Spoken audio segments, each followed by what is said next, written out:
A lot of y'all are a stranger to hard work. Like, that's a stranger to y'all. And I don't know if y'all know what it feels like to fail. And listen, I don't know how to say it to break it to y'all. Like, either you gonna do it or you not. And that's just is what it is.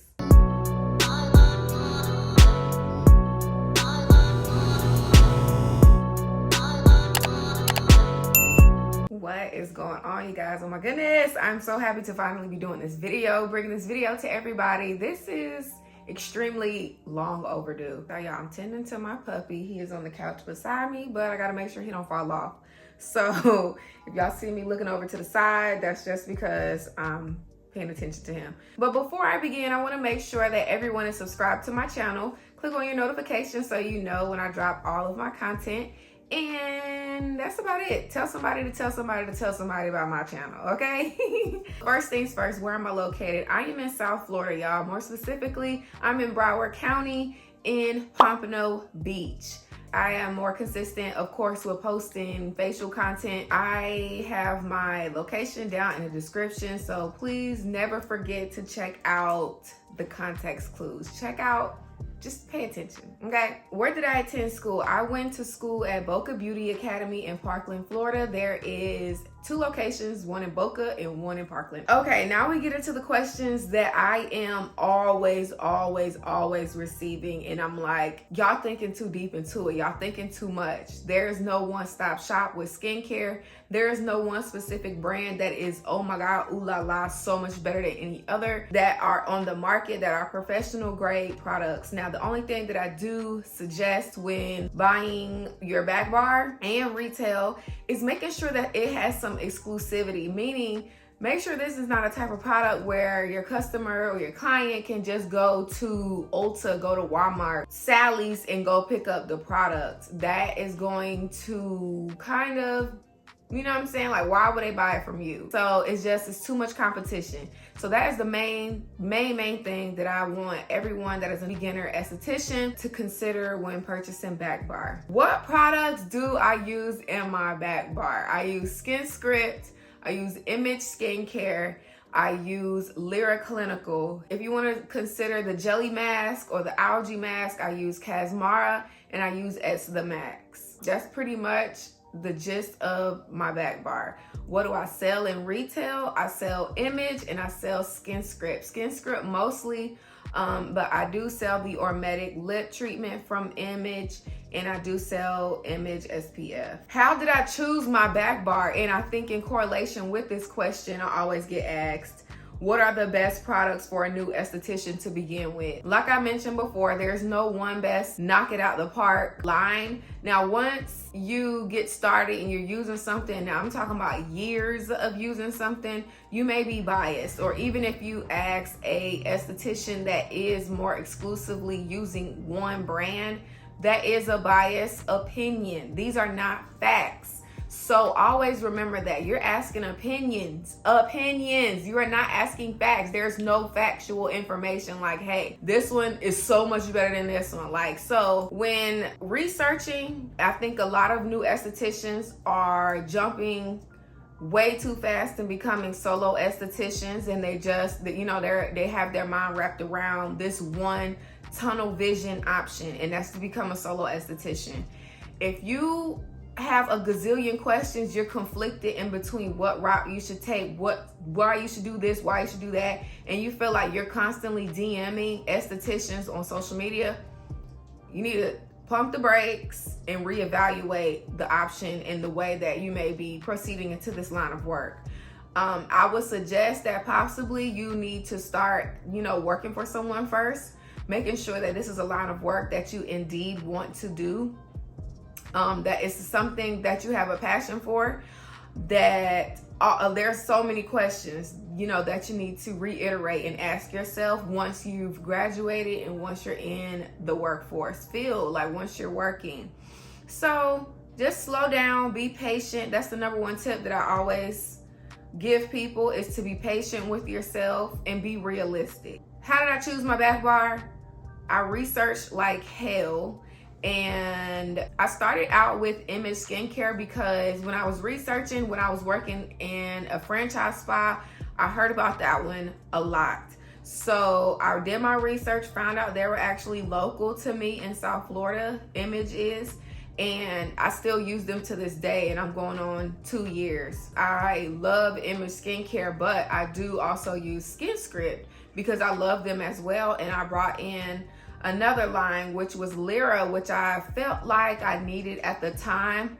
I'm not sure if I'm going to continue to use Lyra Clinical once my products are emptied out. I just think that I have more education with Image and SkinScript, so I'm just going to stick to those two. Now, when researching on your own, I'm talking about researching. Follow these skincare brands on social media, email them, see if they have minimum order when you're starting out your account with them. Most of these companies do. SkinScript doesn't. Image does, Lyra Clinical does. So that's one thing that you need to be aware of as well. When you're purchasing, you need to make sure that it's in your budget. You know what I'm saying? So if it's not in your budget right away, maybe you can save up to be able to, you know what I'm saying, buy into that company and have it in your spa. The best way to study ingredients.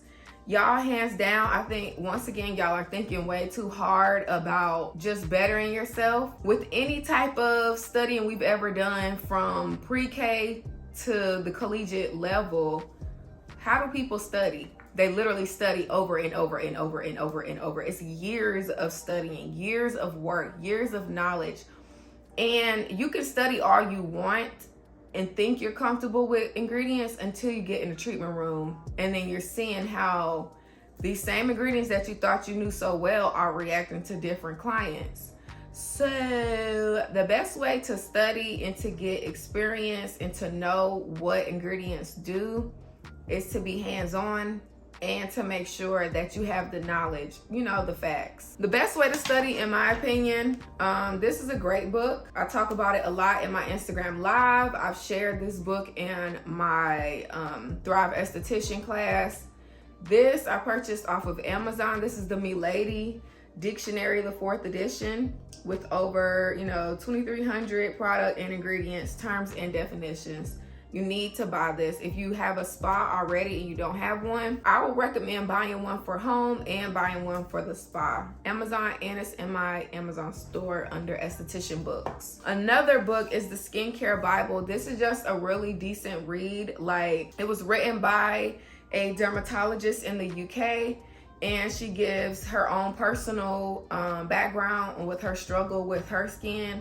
And it's just a really interesting read. I think everyone should check it out, and that's also in my Amazon store. Lastly, make good use of your Milady book that you had to purchase in school. Like I said, back to the basics. Y'all are thinking too hard about stuff that you have access to already.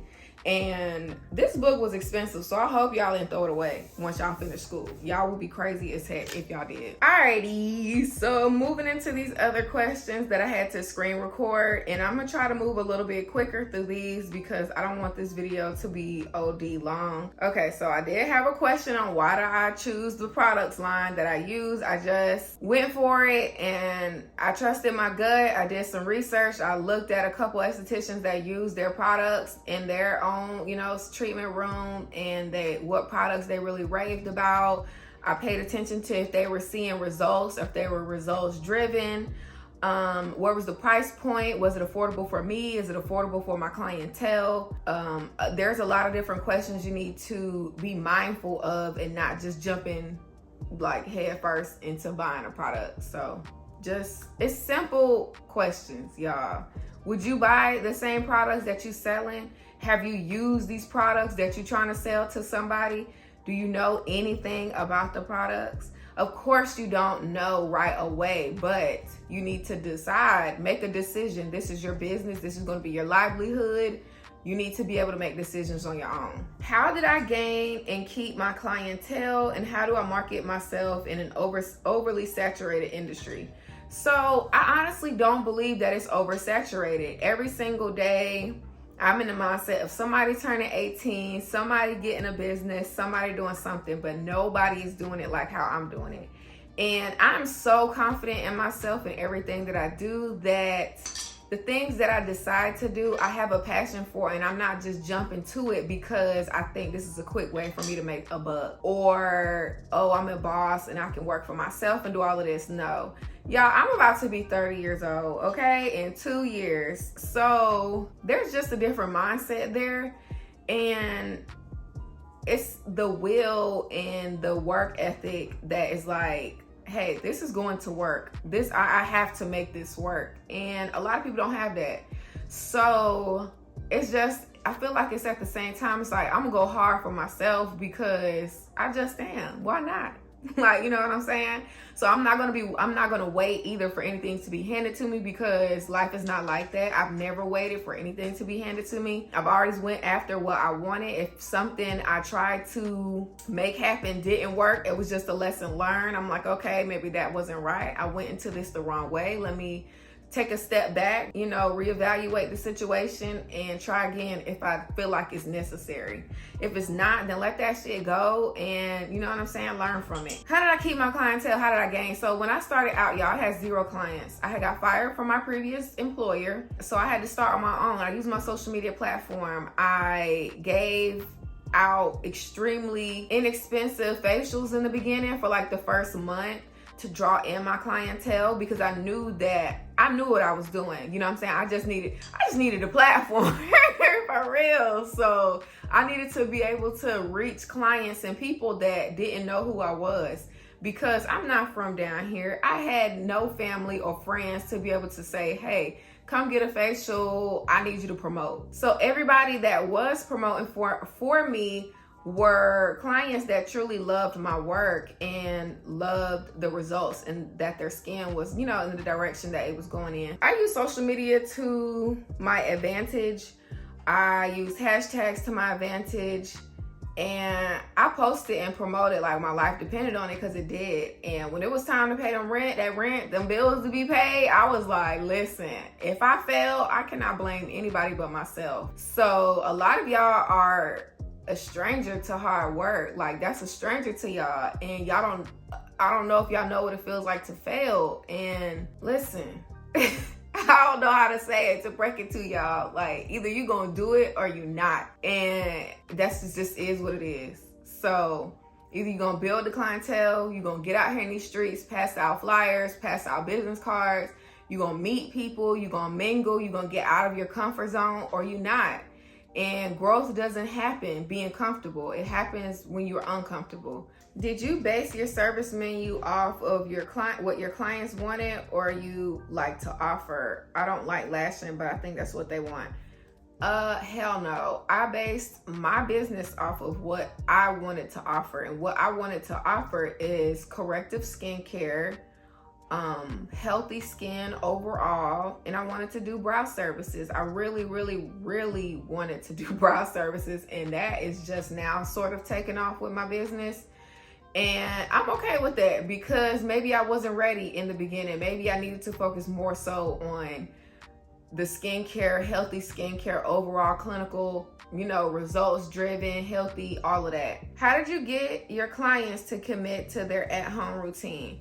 Listen, just the way I'm cutting it to y'all straight, point blank, black and white, that's how I keep it with my clients. I'm like, listen, either you're going to use the products that I'm telling you to, and I'm recommending and I'm suggesting to you, or you're not. Like, my skin isn't perfect, but I love the skin that I'm in. So if you want your skin to look like mine, or the best version of yourself, you better listen to me. Because yes, I'm new, I'm still new, but I know what I'm talking about. Like, I do a lot of research. In the bed, I do a lot of research, like in the spa, on the couch.